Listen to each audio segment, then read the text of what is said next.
Welcome to the Feisty Women's Performance Podcast. I'm your host, Sarah Gross, Ironman champion, PhD in women's history, and founder and CEO of Feisty Media.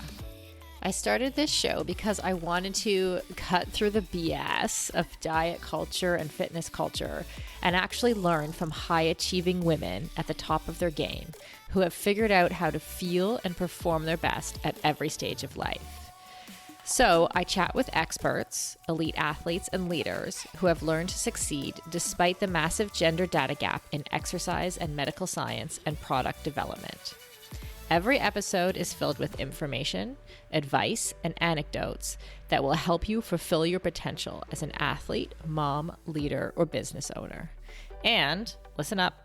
If you don't subscribe to our Women's Performance newsletter, you are definitely missing out. It's totally free. So head over to womensperformance.com and subscribe now. That's womensperformance.com. This podcast is a production of Feisty Media.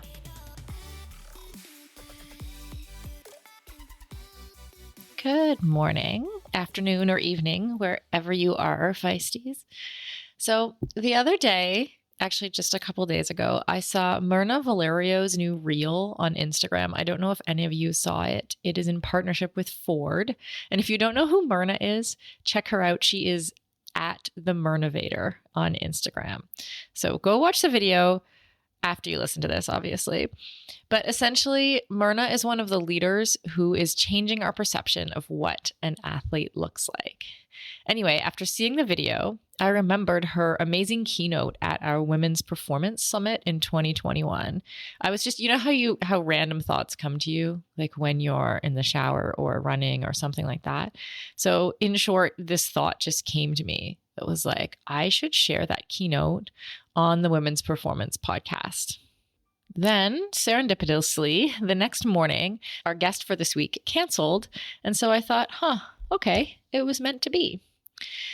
Mirna does an excellent job of introducing herself in the talk, so I won't take too long here. But what I love most about the talk, and the reason I wanted to share it, is that it is essentially about being brave and stepping into spaces when we feel uncomfortable or feel like we don't belong. I listened to it again yesterday morning and was extremely inspired. So by way of introduction, I'm just going to read a short blurb from Mirna's website because I cannot say it better than this. What started as a blog, FatGirlRunning, has gained serious momentum as a movement, inspiring people everywhere to be whoever they want and do whatever makes them happy. A former teacher, Mirna is now the author of a best-selling book and a sought-after speaker who has focused her life on spreading health awareness, promoting diversity, and inspiring and uplifting others to live large and be in charge of their own happiness.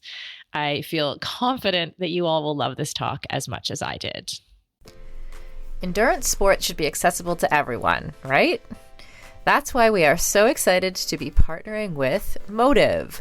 Motive is one of the fastest growing training apps in the world today, with thousands of amateur athletes signing up every month and a nearly perfect 4.9 star rating in the App Store.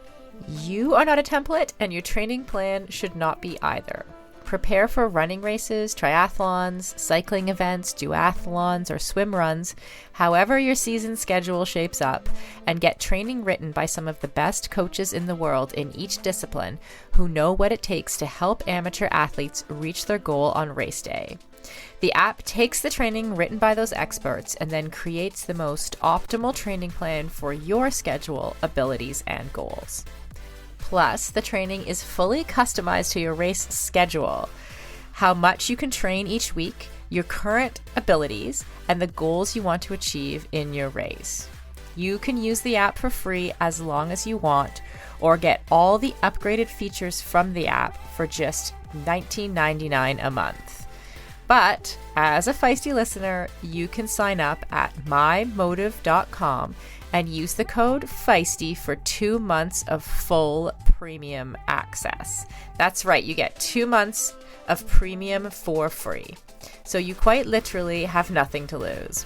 So head over to mymotive.com, MYMOTTIV.com, and use the code Feisty, FEISTY. And on a personal note, I know the founder of Motive, and he is driven to make triathlon and all endurance sports more accessible for the athletes who care about their performance but who aren't quite ready for a full-time personal coach. If that sounds like you, definitely try the app for 2 months for free. You literally have nothing to lose.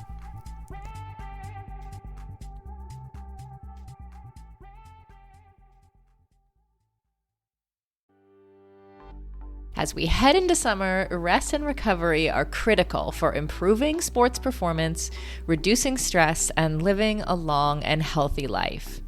We should all invest in better sleep. So, think about the thing you lay your head on for 8 hours a night.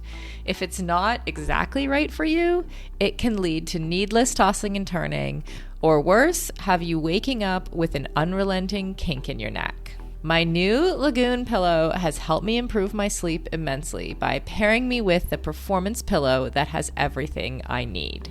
So I personally was matched with the Otter pillow. Shout out to Team Otter, which I love because it has a gentle cooling effect. And I was able to choose how much stuffing I wanted in it, which is super important to me because I'm doing a decent amount of CrossFit these days and my shoulders are kind of creaky. So having a pillow that is stuffed just to the right height keeps my neck and head in exactly the right position and comfortable for the entire night. And as of fall 2023, Lagoon launched their 100% mulberry silk pillowcases. It's cool to the touch, buttery soft, and great for your skin and hair. You've got to go check out this pillowcase if you want to feel great and look great every morning. Waking up for morning workouts has never felt better. I'm refreshed and pain-free thanks to my Lagoon pillow. To check it out for yourself, go to lagoonsleep.com/performance and take the 2-minute sleep quiz to find your perfect pillow match. And then use the code PERFORMANCE for 15% off your first purchase. That's code PERFORMANCE at lagoonsleep.com/performance, whole 15% off, and the link is in the show notes. You can just click through there.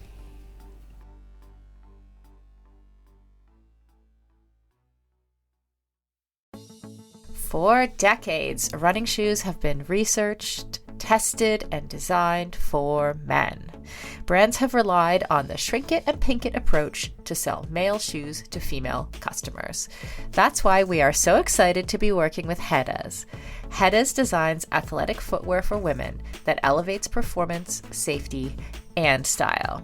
Hedas unlocks the science behind women's biomechanics through dedicated research, creates better shoes for women that support their longevity and performance, and establishes new design standards to promote transparency in a male-biased industry. Hedas have a lower ankle collar to reduce rubbing, a breathable mesh toe box to allow for ventilation and to allow for female toe shape, a special kind of plate in the midsole to keep tired legs going, a narrow heel cup to reduce heel slippage and take the pressure off our Achilles, and a rounded instep to create a snug fit. Hedas has 3 shoe models designed for different sessions: the Alma Cruise for long runs, the Alma Tempo for training days, and the Alma Speed for pushing the pace. I've personally been running in the Alma Cruise and I love them. It's the shoe I always wanted and never knew I needed. The fit is perfect in every way. You can get your own pair of Hedas at hedas.com and use the code Feisty20 for 20% off. That's Feisty20 at hedas.com, and it will all be in the show notes.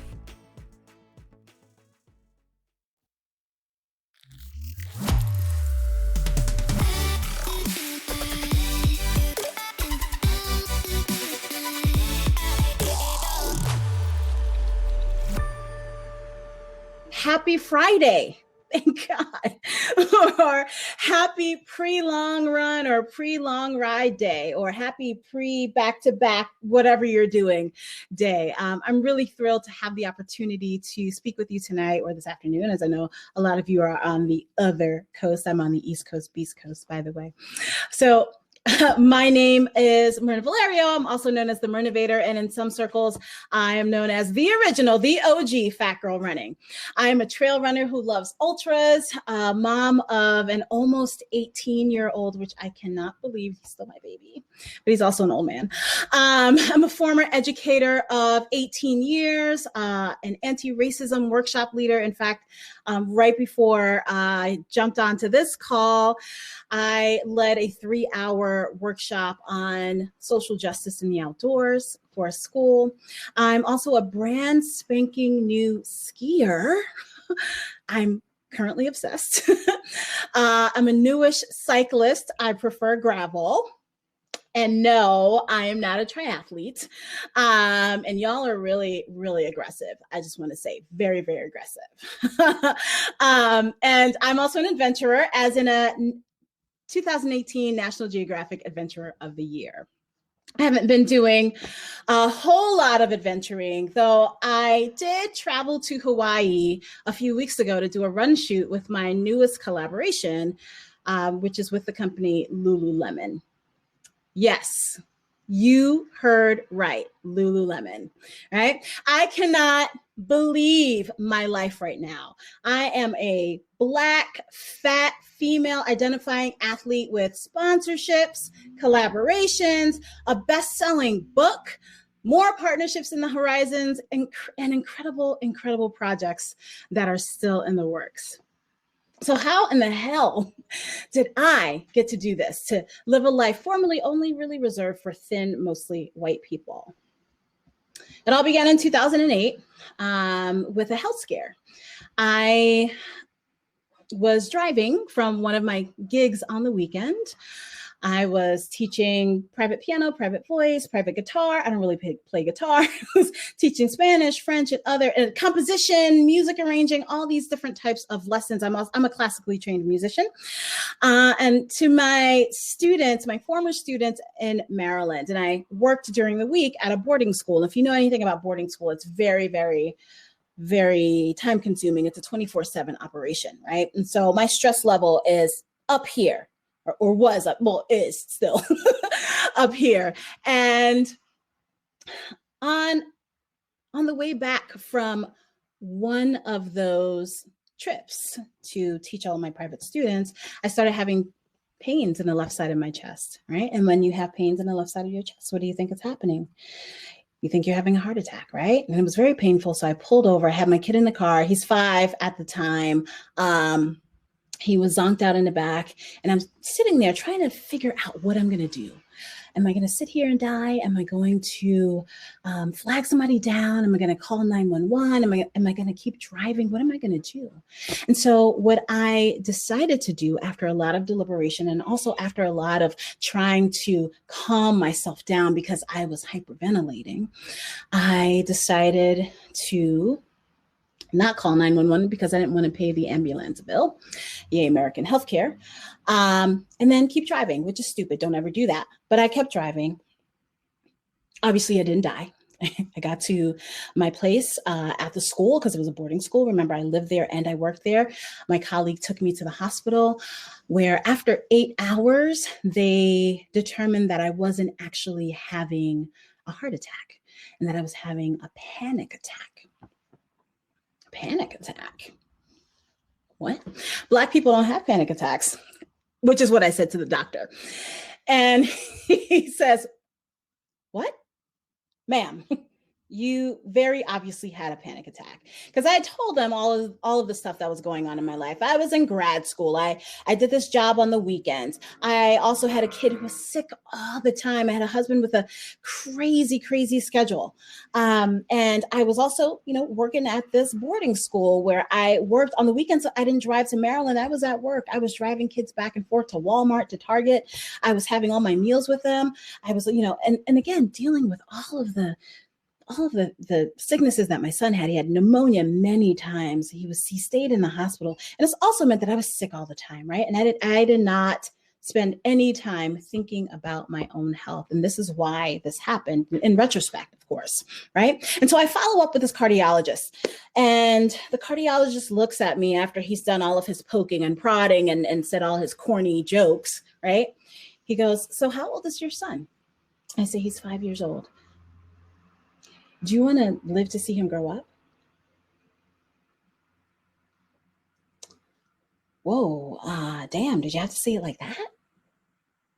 But that was all he needed to say to me, right? That was a moment of catharsis where I knew that if I did not do something and refocus my life and prioritize myself, that I probably would die, right? And so he's like, I need you to sleep more. That's the number one priority. I need you to sleep. I need you to stop working so much. I also need you to lose 15 pounds. That was back then. And I was actually much heavier than I am now. All right. And then I need you to come back in a couple of months and we'll see how you're doing. So I took that advice very seriously. And the very next day, this was like August 1st of 2008. I got back on my treadmill. It wasn't the one that you see in the back, right? I think that's my third treadmill. But it was one that I had just purchased. And it was also one that I had used once and then immediately proceeded to use it as a closet. I put clothes on it. There were belts on it. There were shoes on it. It was dusty, even though it was brand new, right? So I took all that stuff off. I got back on my treadmill and ran. I didn't run. I started running, but very quickly came out of breath because I hadn't run in about 3.5 years. I had always been an athlete, right? I'd played field hockey in high school, lacrosse in high school. I ran all throughout college. I rode my bike. I swam. Still not a triathlete. But I had lost this routine and being so consumed with all of the things that I was consumed with as a woman, as a mom, right? And so I got back on that treadmill. My first mile was 17 minutes and 45 seconds. It was very painful. It was painful mostly emotionally and spiritually because I had let myself get to this point where I couldn't even run a mile. But, I was like, this is where I'm starting. I said on the Kelly Clarkson show, I'm starting where I'm starting. Like, you start where you start. I can't look back. All I can do is be in the moment and then look ahead, right? So that's what I did. I got back on the treadmill the next day, even though it was painful. It was physically painful. And then the next day. And I finally built up, after a couple of weeks, I built up to 5K, right? Because I knew that I needed to have a goal. So I said, well, I'm gonna do this local 5K, right? Did the local 5K, was not impressed with my time. I said, well, clearly I have to do this again. I mean, the endurance athlete mindset. I didn't do so well in this 45-mile race. I got to do another one so I can do better, right? So I did that. And then it just became routine for me. I did 4 5Ks a week. Sometimes it was very expensive with all the t-shirts and stuff and the traveling. And then I roped my friends into it. My students saw that I was out there running because remember, this is a boarding school. So I live where I work and I live where the students go to school. Hey, Miss Valerio, can we go running with you? I became a coach. My friend says I bamboozled her into doing a half marathon, but I said, hey, come with me for this ladies weekend down in Rehoboth Beach, Delaware. It was a half marathon that I had signed her up for. She was a really good sport about it.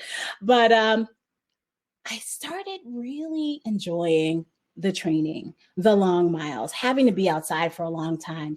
And then I did a lot of half marathons after that. And then after that, a colleague said, hey, you know what? You're doing so many half marathons. You're ready for a marathon. And I was like, I'm like, no, I'm not. And she says, yes, you are. Let's sign up for the Marine Corps Marathon. This is 2011. And it's like, that's a horrible idea. How do I sign up? So signed up for the marathon, fell in love with the training, also got injured. I fractured my ankle the first 2 weeks of training, but I was able to finish training for the marathon, and I did it. It was physically painful, but it was so joyous. After that first big race you do, it was so, so joyous. And as soon as the Marine, very hot, as soon as he put the medal on me, I just broke down in tears. I was like, oh, I got to do this again. Meanwhile, throughout the entire race, I was like, why am I doing this?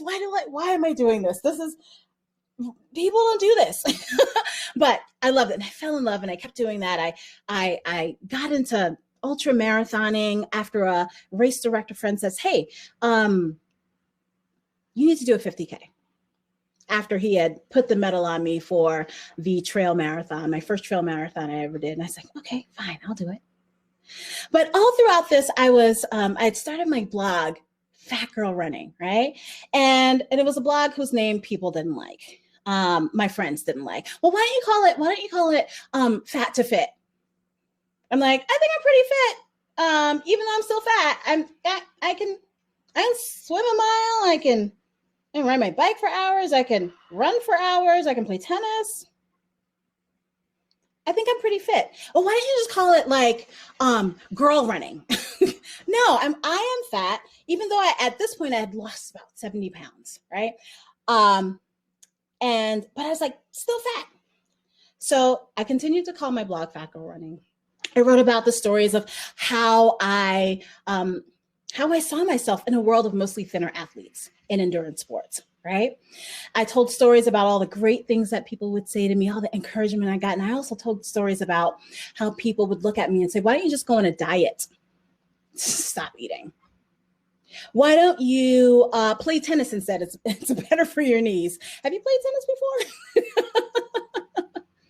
Running is bad for your knees. Always said by non-runners. Always, always.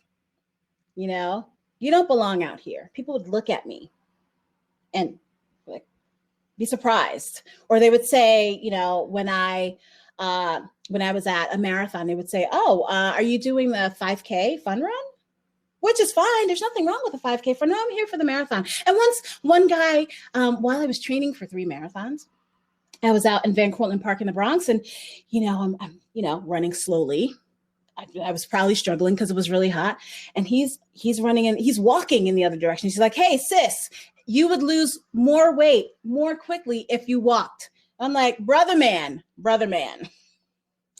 I'm training for 3 marathons. He's like, oh, my bad. So I wrote about those things, you know, every now and then. I moved down to Georgia after I was in New Jersey, continued to write some things. And then somehow Wall Street Journal gets wind of my blog. And I get an email from Rachel Bachman, who is one of their sports reporters. And she's amazing. She goes, hey, can I interview you about being an athlete who is not athleting to lose weight? Yeah, I'm like, yeah, that's my jam. So that article comes out. This is 2015 now. A couple of weeks later, because there was so much commentary around the Wall Street Journal article, Runner's World says, hey, can we feature you? Me? Like, you want me? Like, did you know I'm fat? Because I don't see fat people in Runner's World unless it's a weight loss story or before and after. I was like, nah, that's not my story. Right? Although there was some weight loss, but that's not how I identify. And that's not how I wanted to be seen in the world. And so they did a 12-page feature. My mom counted the pages and then subsequently bought all of the magazines in the entire city of New York. When it came out, that changed my life, right? Then NBC Nightly News came.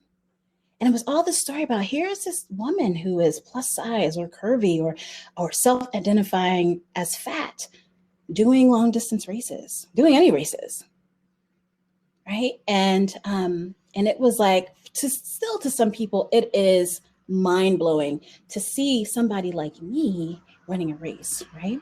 And so I got a book deal out of it. I was on CNN a couple of times. The REI video came out. That went viral. And so like my life was like completely turned around. And I was able to actually leave teaching because I got this gig to do a commercial for JCPenney. Right? Remember JCPenney? Do they even still exist? And I made a quarter of my salary in 7 hours shooting a commercial. And I said, is this what people do? Oh my God.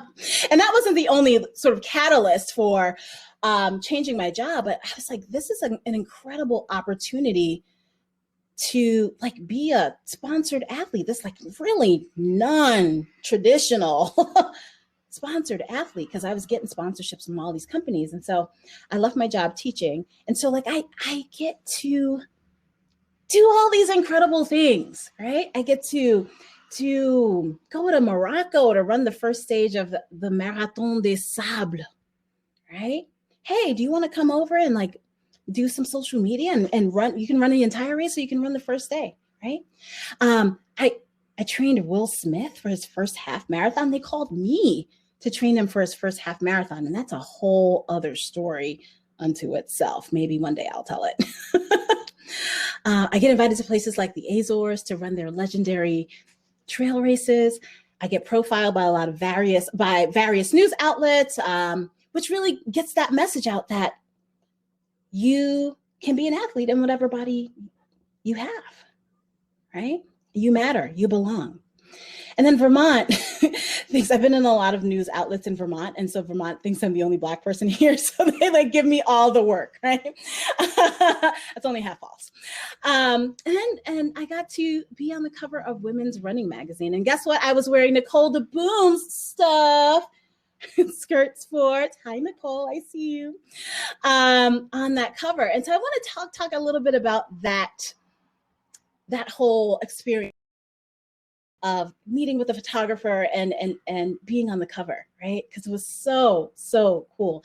Even though I lived in Georgia at the time, I would spend summers with my mom and my mother's stepfather and brother in Brooklyn. And so I was in Brooklyn, and I decided that I would take my mom to this photo shoot, right? Because she was just so beside herself. Her daughter was going to be on the cover of a running magazine, right? So she was so excited. So we get to this park called Harriman State Park in upstate New York. We meet the photographer, James Farrell, who is phenomenal, right? And, we're shooting here, we're shooting there. Mom's doing my hair and doing my makeup and stuff. We're having a great time. And so James, who had, scouted different spots in the park, says, okay, so now we're going to go down this trail. And we're going to go up this hill. And I was like, okay, Mom, well, why don't you just hang out in the car, blast the AC, because we're going to like go walk up this hill. And she goes, well, I want to go too. I was like, Mom, no, like stay in the car. My mother walks with a cane, right? She walks with a cane. She's had mobility issues for a long time. So I'm like, Mom, just stay in the car. She's like, I'm going with you. And I'm like, okay, Mom has spoken. I'm just going to listen to my mom because I'm going to be punished afterwards. And so she comes with us. I look at this hill and gosh, it's a steep hill. Mom, are you sure? Why don't you just like hang out? She's like, I got it. You got you two. And she's like directing me and the photographer. You two go ahead. I got it. Right. So she takes my trekking poles and she climbs up the hill. Right. I don't think she's going to make it. We're up there. We're already like almost done with our photo shoot up there. And it's this beautiful vista of the rest of Harriman Park. It's like emerald green. The sky is a bluebird blue. There are yellow wildflowers everywhere. And I'm like, oh man, I wish my mom could see this. So I turn around and who is at the top of this hill? Looking all proud of herself and amazing and tired. She's like, I made it, right? And then in that moment, I was like, oh, who am I? Who am I to determine what a person can or cannot do? Even my mom, I did the same thing to my mom that people do to me. They look at me, they think I can't do something, they think I don't belong. And I did that same thing to my mom, right? Not cool. Not cool.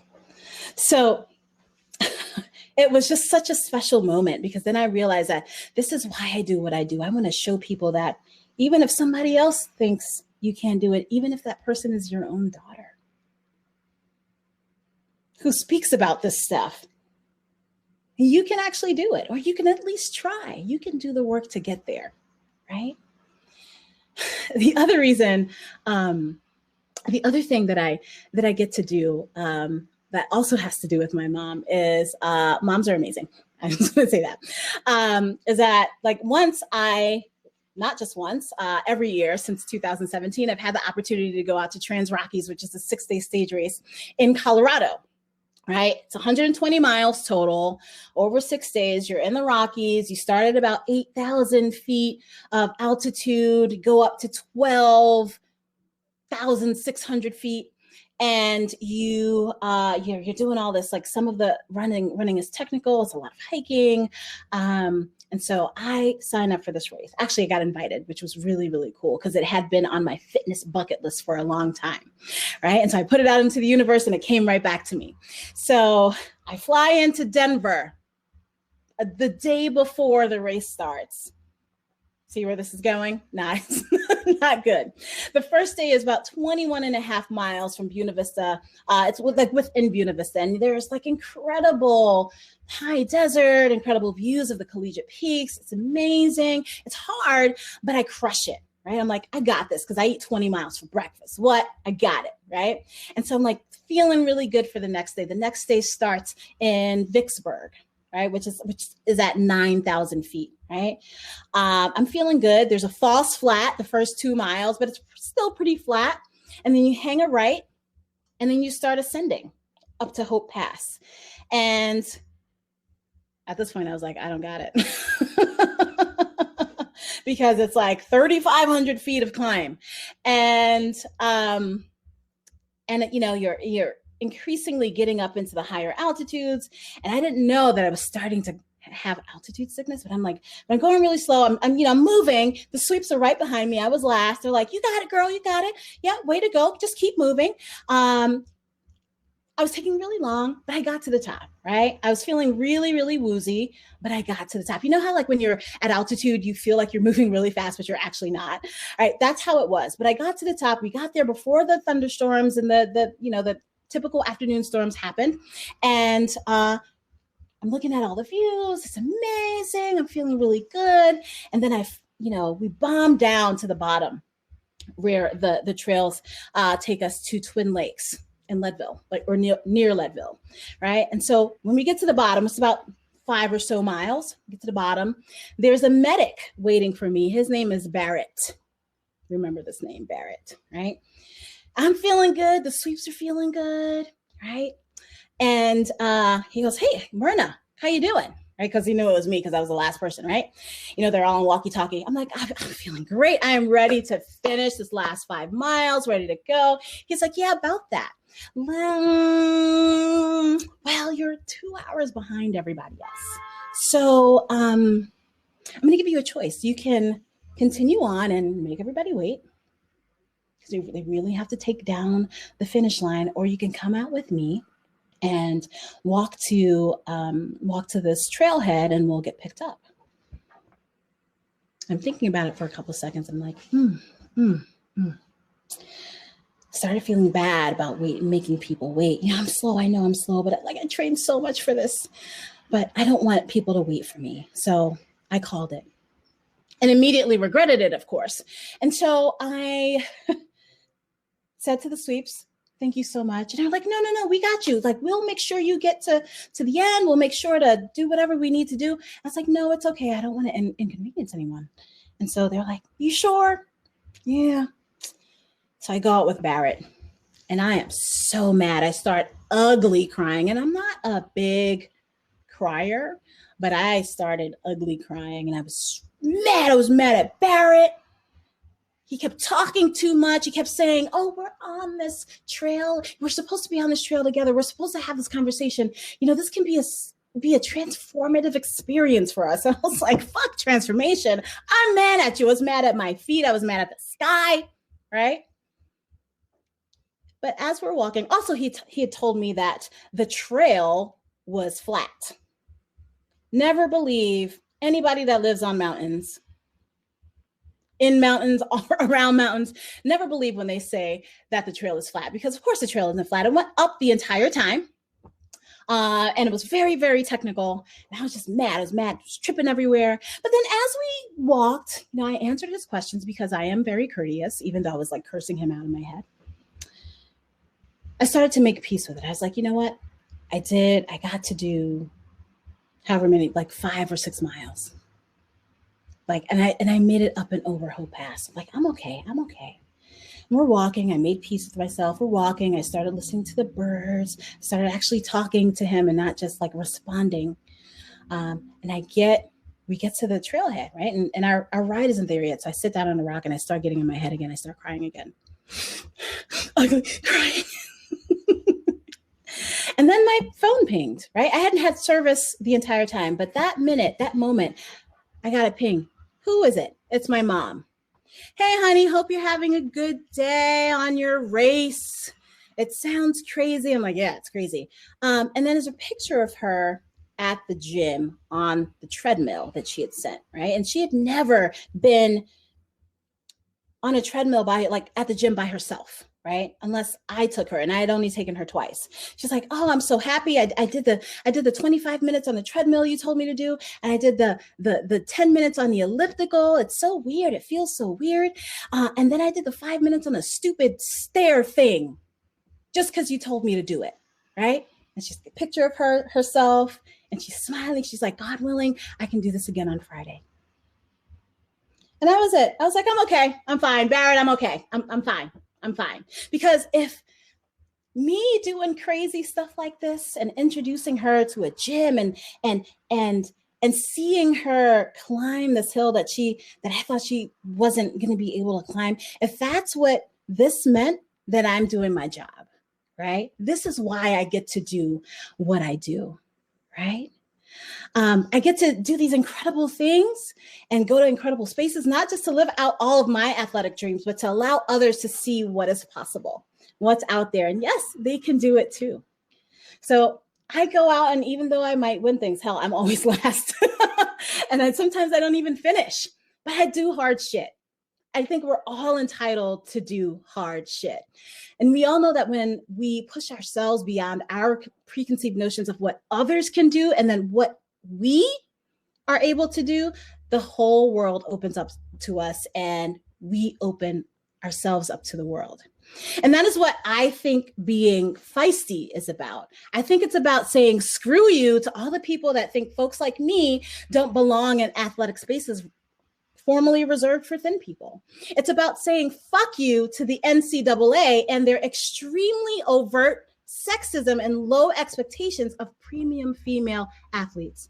It's about saying yes, you can to your mom as she climbs the steepest hill that she has ever climbed.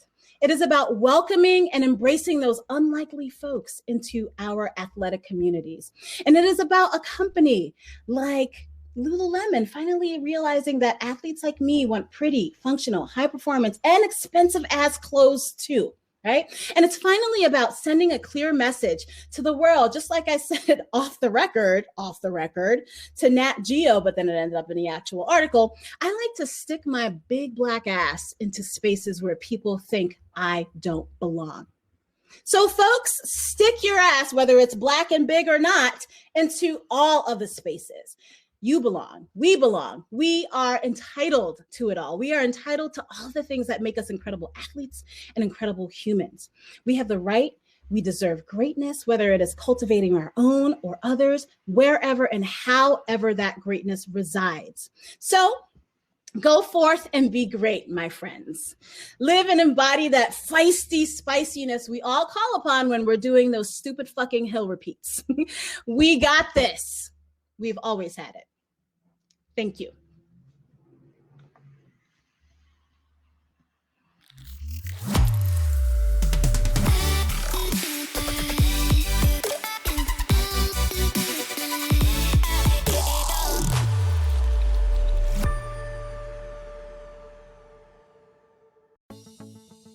Building muscle can be tough, and gains can be so slow, even for those of us who do a lot of strength training.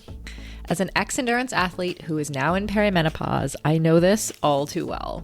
It can be frustrating to put in the time in the gym and not see the results I'm looking for. That's why it's super important to take the right supplements at the right time. One of those supplements is essential amino acids, which are needed to trigger muscle protein synthesis. Muscle protein synthesis happens when you eat high-quality protein, like eggs or whey. And by supplementing with additional essential amino acids, you can make sure you are getting the full benefit of your training sessions. Targeted essential amino acid formulas can be up to 4 times more effective than just eating protein. I've been taking amino acids for almost a year, and in combination with eating quality protein and a couple other supplements, I have managed to turn the tides on age-related muscle loss, which starts at 30 for women, by the way, and I have continued to make strength gains as I head towards 50. AminoCo has been a long-time sponsor of Feisty Media and has supported all of our brands and podcasts over the years. I recommend starting with AminoCo Perform, and you can grab some at aminoco.com/performance. If you enter the code PERFORMANCE, you will save 30% and receive a free gift if it is your first purchase. Give it a try and let me know how it goes. That's aminoco.com/performance and use the code PERFORMANCE to save 30%.